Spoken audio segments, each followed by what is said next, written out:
Hi, welcome to the Sound Wisdom podcast. I'm Jennifer 𝙎𝙚𝙃𝙚, Director of Content Strategy for Sound Wisdom. And today we are here with Phillip Van Hooser, author of the new book, Earning the Right to be Heard. We get it on the screen. Sell your ideas, build your influence, grow your opportunities. Phillip is a award-winning speaker, Hall of Fame speaker, and author of numerous books, this being the most recent. Also author of We Need to Talk, Building Trust When Communicating Gets Critical, and Willie's Way, 6 Secrets for Wooing, Wowing, and Winning Customers and Their Loyalty. So thanks so much for being with us here today, Phil. Well, Jen, this is great. I'm impressed. You put those W's together pretty well there. So nice job. It's all that Dr. Seuss, you get really good at the tongue twisters, right? Well, we're excited to talk about your new book. It's on a topic that, is so crucial for professionalism. It really offers a fabulous methodology for getting your ideas heard by decision makers. So I thought we could talk a little bit about some of the ideas that you discuss in this book for readers who might not have encountered your process before, or the book, and hopefully give them a little bit of a teaser to read the full program, because it's really something you have to work your way entirely through to get the full value. So first I want to talk a little bit about myths and misconceptions about influence building, because I thought that was really neat how you demystified the process of interacting with decision makers and, having your ideas heard and approved. Because I think a lot of people, one, they probably don't really think about that whole process very much. They just sort of jump, into a discussion with the decision maker and are frustrated then, as you note in your book, when their ideas aren't even heard, and that's certainly not approved. So what do you think that most people get wrong about influence building, about the process of, applying for their ideas or initiatives to be approved? What do most people get wrong about that process? Well, I think what you said is important from 2 standpoints. You said this book helps demystify the process from the standpoint of the employees and being heard and their ideas being heard by decision makers. But I would argue that we also need to demystify the process of what decision makers would expect from their employees. For example, a lot of people are very hesitant to take an idea to their decision maker because the decision maker has this elevated position, title, or maybe more years of experience, or maybe more education or whatever. I have worked for over 40 years with upper level decision makers. I actually was in those kind of positions myself early on. And the reality that I found is just the opposite. Employees should not be intimidated or hesitant to take ideas to decision makers. In fact, decision makers are hungry to hear those ideas. The problem is not the idea itself, but how the idea is presented. Now, for many people, when they finally do work up the courage, or more, as we talk about in the book, and become more passionate and more emotional about a particular topic, they go in at the wrong time with the wrong state of mind, and therefore they do themselves and their idea more harm than good. Demystifying would simply say what we really need to do is think through the process, but don't think about it the way we normally would think about it. Instead, do our best to think about how the decision maker might think about this process, what he or she might want or need from us, and then hopefully deliver our information, deliver our idea in a way that would be well received by that decision maker. From my standpoint, that is really the process of demystifying the whole undertaking. It's not as hard as we want to make it. It's frankly pretty simple, but it's also very strategic. Yeah, that's really interesting. The idea that, we shouldn't be scared to approach decision makers because they do want to hear our ideas. Right. Most of the time they're not, they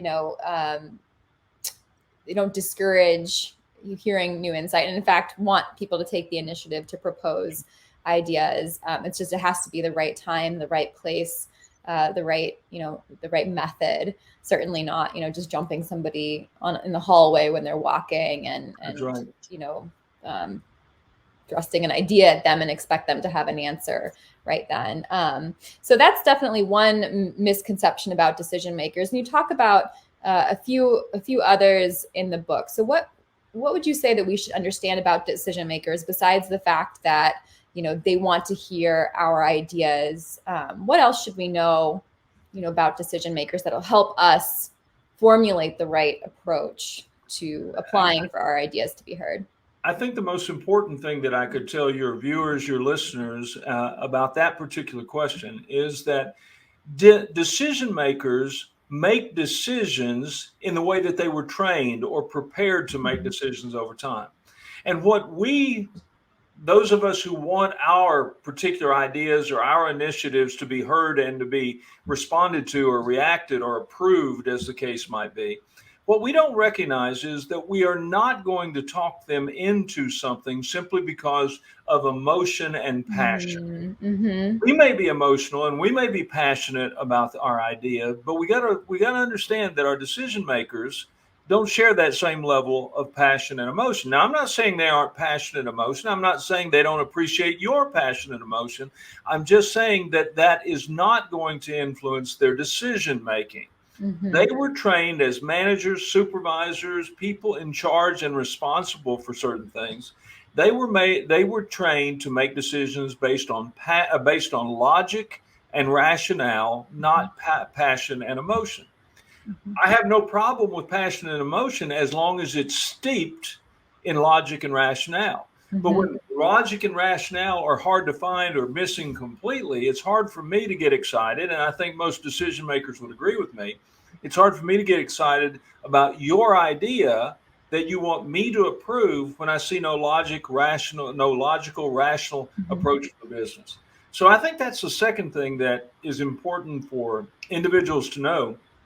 If we can think like a decision maker and understand specifically the logic and the rationale they follow in making their decisions, then it changes everything. It makes it so much easier for us to prepare because we're preparing ourselves with information the decision maker, wants and needs to know, not just something that we're throwing at them in the heat of passion and emotion. Yeah, and that is so helpful. And that's something that your book does such a great job, is putting us in the shoes of a decision maker, because it really is a reframing.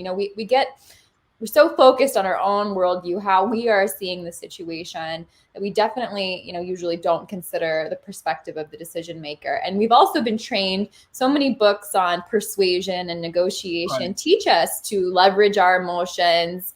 It's how you phrase your words. Can you be smooth talking enough to convince somebody, to persuade somebody? But really, decision makers, as you noted, are, if they're really good decision makers, need that logic and rationale. And the method of creating these proofs, which you'll have to buy the book to see them, because there are examples in the book. It really just walks you through exactly what you need to share with the decision maker and how you can prepare. That evidence that you referenced is really a new way of approaching the art of persuasion, of negotiation. So that's I will tell you, you and I both are students of persuasion. I think everyone should be. We're impacted by, and we can impact others by way of persuasion in various areas of our lives, professionally, personally, socially, whatever it may be. But I will tell you that I believe the best way to persuade someone is to connect with them. Not try to talk them into something, not trying to be a smooth talker, not trying to be one step ahead of them in the process.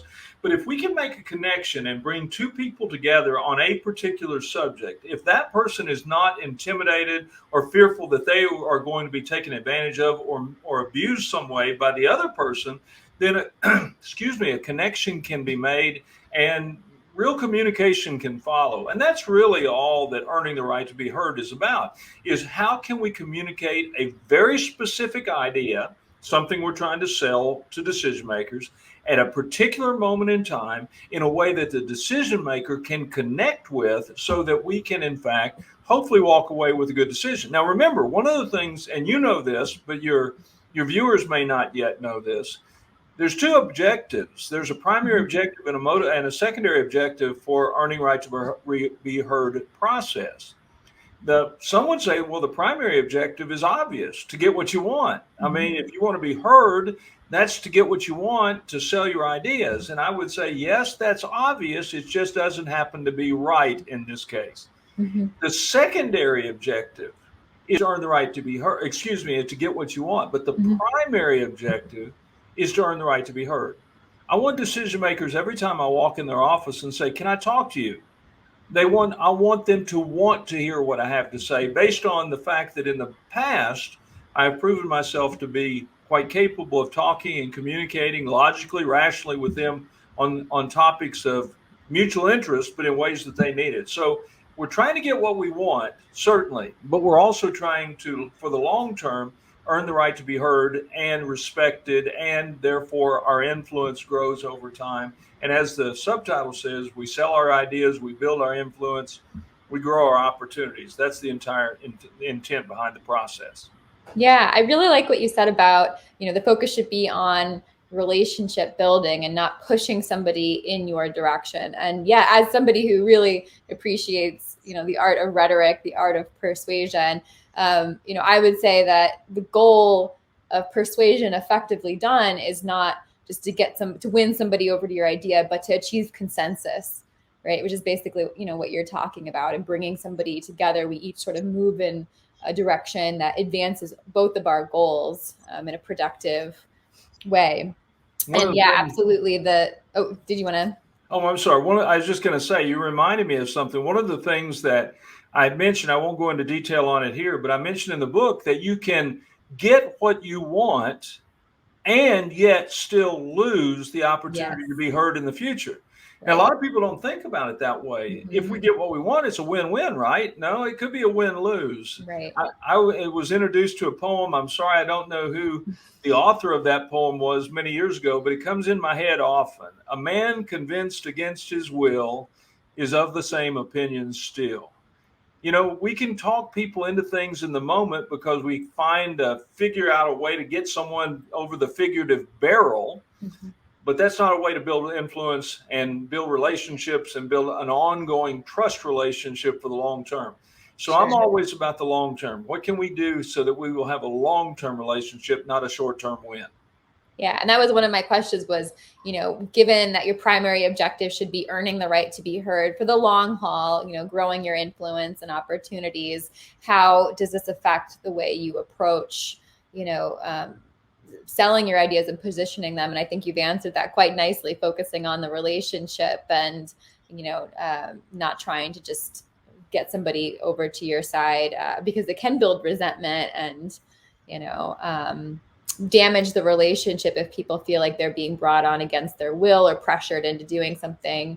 You have a really good example in the book about, somebody who's really upset at work and they come in and they threaten, I'm going to quit right now if, you don't, fix this or address this or whatever. And of course the supervisor is going to say, if they're in a pinch, they're going to feel like, okay, we'll do whatever, just stay. But yes, you may have achieved your goal in the short term, but in the long term, they could be looking for somebody else to fill your position if that's the way you've approached this.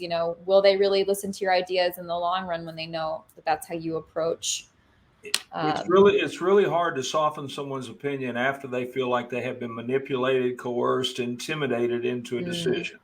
They may be able to continue the relationship on some level, but it's never going to be as deep, as meaningful, as trusting as it would be if we built on a solid foundation, as opposed to on a foundation that is constantly shifting in some way.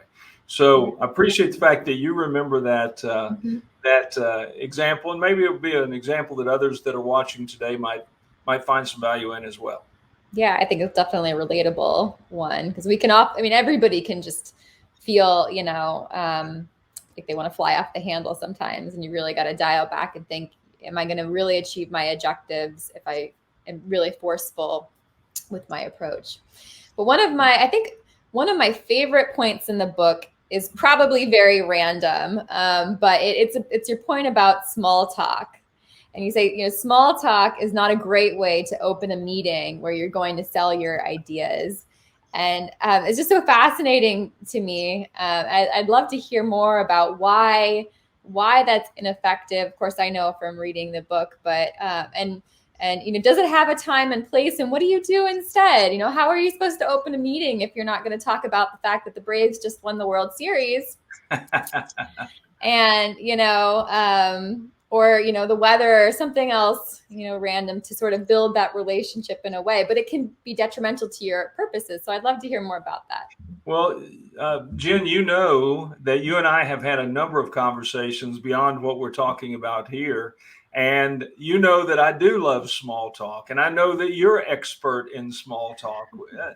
Conversation and interacting with individuals, that's how relationships are born. That's how relationships are grown over time. But in certain situations, I think small talk can actually be a detriment to the relationship as opposed to some sort of benefit to it. And in the case of selling ideas, important ideas, foundational ideas, I think small talk can get in the way. And the reason for it is simple. If in fact I come in and you are the decision maker and I'm selling you or intending to sell you on some idea or initiative that's important to me, you pretty much know this is going to happen. You pretty much know that this is not just a random conversation. As I outline in the book, I've asked for a meeting. I have an idea that I want to run by you. So if we finally come to that meeting and the first 5 or 15 or 30 minutes of that meeting is spent, I would argue, wasted in small talk, it actually creates a level of anxiety, a level of frustration, a level of concern on the part of the decision maker that, number one, this person who's asked for my time and who I've so freely given my time to is taking advantage of my time. I have other things that I need to do. The second thing they tend to think is he or she doesn't know what they want to get to, that they're not as convinced about their ability to share this idea as I hoped or thought that they might be. And then the third thing, of course, is that small talk is hiding something, that they're actually trying to camouflage or trying to somehow put a cover over a topic by talking about things that are unimportant and therefore avoiding talking about things that are obviously crucially important. So I love small talk. I love to have a conversation over a dinner, a conversation in some sort of social situation. But we need to recognize the difference between social communication and business communication, and not take either one of them too lightly. Yes, absolutely. It's just a really fascinating idea, and I think one that most people wouldn't have ever thought of before, how that could be detrimental. And also, for anybody who doesn't know Phil, he is good at small talk, but he really asks the deep questions. So I think your small talk is on a more meaningful level than most people's small talk. So I'll give you that. I'll take that as a huge compliment, Jen. Thank you very much. Yes, absolutely.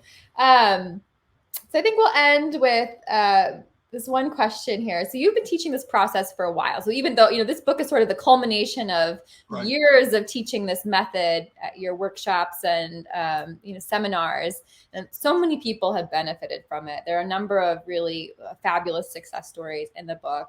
And I was just wondering if you have a favorite success story, either one mentioned in the book or one that you didn't write about in the book. What is your favorite success story from people implementing this process?